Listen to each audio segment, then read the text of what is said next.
ಕಾವೇರಿ ನೀರು ನದಿ ಹಂಚಿಕೆ ವಿವಾದ ಕರ್ನಾಟಕ ಮತ್ತು ತಮಿಳುನಾಡು ನಡುವೆ ದಶಕಗಳಿಂದ ಮುಂದುವರೆದ ಸೂಕ್ಷ್ಮ ಹಾಗೂ ಮಹತ್ವದ ವಿಷಯವಾಗಿದೆ. ಕಾವೇರಿ ನೀರು ನಿಯಂತ್ರಣ ಸಮಿತಿ ಮತ್ತು ಕಾವೇರಿ ನೀರು ನಿರ್ವಹಣಾ ಪ್ರಾಧಿಕಾರ ನಿರ್ದೇಶನದ ಹಿನ್ನೆಲೆಯಲ್ಲಿ ರಾಜ್ಯದಲ್ಲಿ ಕನ್ನಡ ಪರ ಸಂಘಟನೆಗಳ ಪ್ರತಿಭಟನೆ ಮತ್ತೆ ತೀವ್ರಗೊಂಡಿರುವ ಸಂದರ್ಭದಲ್ಲಿ 1993ರಲ್ಲಿ ಕರ್ನಾಟಕ ವಿಧಾನಸಭೆಯಲ್ಲಿ ನಡೆದ ಚರ್ಚೆಗೂ ಕೆಲವು ಐತಿಹಾಸಿಕ ಉಲ್ಲೇಖಗಳನ್ನು ಮತ್ತೆ ಗಮನಕ್ಕೆ ಸೆಳೆಯುತ್ತವೆ. 1993ರಲ್ಲಿ ಕರ್ನಾಟಕ ವಿಧಾನಸಭೆಯಲ್ಲಿ ನಿಯಮ 68ರ ಅಡಿಯಲ್ಲಿ ನಡೆದ ವಿಶೇಷ ಚರ್ಚೆಯಲ್ಲಿ ಅಂದಿನ ಚಾಮರಾಜನಗರ ಕ್ಷೇತ್ರದ ಶಾಸಕ ವಾಟಾಳ್ ನಾಗರಾಜ್ ಕಾವೇರಿ ನೀರು ವಿಚಾರವಾಗಿ ತಮ್ಮ ಅಭಿಪ್ರಾಯವನ್ನು ಭಾವನಾತ್ಮಕವಾಗಿ ವ್ಯಕ್ತಪಡಿಸಿದರು.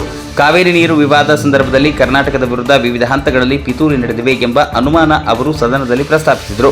ವಾಟಾಳ್ ನಾಗರಾಜ್ ತಮ್ಮ ಭಾಷಣದಲ್ಲಿ ತಮಿಳುನಾಡಿನ ಅಂದಿನ ಮುಖ್ಯಮಂತ್ರಿ ಜಯಲಲಿತಾ ನಡೆಸಿದ ಉಪವಾಸ ಸತ್ಯಾಗ್ರಹದ ಕುರಿತು ಉಲ್ಲೇಖಿಸಿದರು.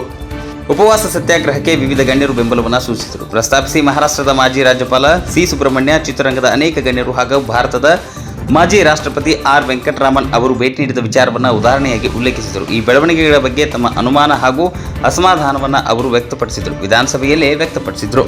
ಅದೇ ಸಂದರ್ಭದಲ್ಲಿ ಕಾವೇರಿ ವಿವಾದ ಹಿನ್ನೆಲೆಯಲ್ಲಿ ಮಾತುಕತೆ ನಡೆಸಲು ಅಂದಿನ ಕೇಂದ್ರ ಸಚಿವ ವಿ.ಸಿ. ಶುಕ್ಲಾ ಅವರು ರಾತ್ರೋರಾತ್ರಿ ಕರ್ನಾಟಕಕ್ಕೆ ಆಗಮಿಸಿದ ಘಟನೆಗೂ ವಾಟಾಳ್ ನಾಗರಾಜ್ ತಮ್ಮ ಭಾಷಣದಲ್ಲಿ ಉಲ್ಲೇಖ ಮಾಡಿದರು. ಕಾವೇರಿ ನೀರು ಸಮಸ್ಯೆ ಗಂಭೀರತೆ, ರಾಜಕೀಯ ಮಹತ್ವದ ಬೆಳವಣಿಗೆಗಳನ್ನು ಪ್ರತಿಬಿಂಬಿಸುತ್ತದೆ ಎಂದು ಅವರು ಅಭಿಪ್ರಾಯಪಟ್ಟಿದ್ದರು. ಕಾವೇರಿ ವಿವಾದವು ಕೇವಲ ನೀರಿನ ಹಂಚಿಕೆ ಪ್ರಶ್ನೆಯಷ್ಟೇ ಅಲ್ಲ, ಎರಡು ರಾಜ್ಯಗಳ ಜನರ ಭಾವನೆ, ಕೃಷಿ ಹಾಗೂ ಬದುಕಿನೊಂದಿಗೆ ನಿಕಟವಾಗಿ ಸಂಬಂಧ ಹೊಂದಿರುವ ಸೂಕ್ಷ್ಮ ವಿಚಾರವಾಗಿದೆ.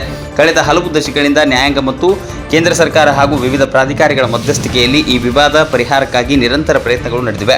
1993ರ ವಿಧಾನಸಭೆ ಈ ಚರ್ಚೆ ಇಂದಿಗೂ ಕಾವೇರಿ ಹೋರಾಟದ ಇತಿಹಾಸದ ಒಂದು ಪ್ರಮುಖ ಅಧ್ಯಾಯವಾಗಿ ನೆನಪಾಗುತ್ತದೆ. ಅಂದಿನ ಶಾಸಕರು ವ್ಯಕ್ತಪಡಿಸಿದ ಅಭಿಪ್ರಾಯಗಳು ಆ ಕಾಲಘಟ್ಟದಲ್ಲಿ ರಾಜಕೀಯ ಮತ್ತು ಸಾಮಾಜಿಕ ವಾತಾವರಣವನ್ನು ಪ್ರತಿಬಿಂಬಿಸುತ್ತವೆ. Bureau report, Vedamurthy, Praja Power TV, Bengaluru.